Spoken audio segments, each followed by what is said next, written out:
Salut à tous, c'est encore moi, Patrick Duval.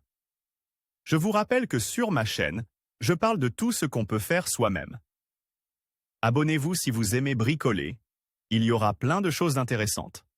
Et maintenant, passons directement au sujet de cette Pour la vidéo. fabrication indépendante de joints d'étanchéité à partir de carton, de pare-vapeur, de caoutchouc et d'autres matériaux, vous avez parfois besoin d'un perforateur pour réaliser des trous réguliers et nets.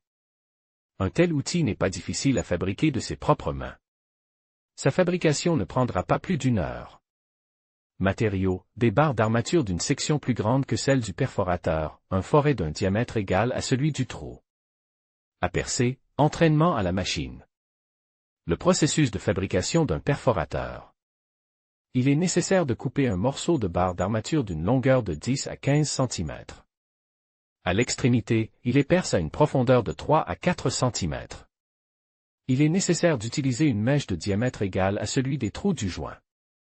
Après le perçage, il est nécessaire d'affûter le bord de l'armature depuis l'extérieur pour obtenir un bord net sur toute la circonférence.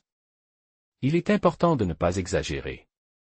Si le plan de l'arête vive est casse, il doit être nivelé en meulant la partie saillante jusqu'à ce qu'elle forme une dépression.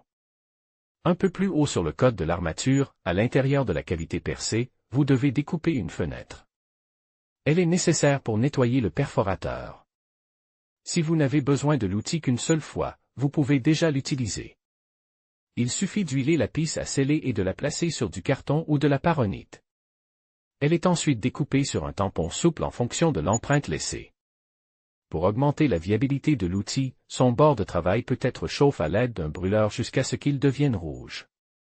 Puis abaisse dans la pisse à découper. Grâce à la trempe, l'emporte-pisse restera à fuite plus longtemps et la pointe ne se froissera plus.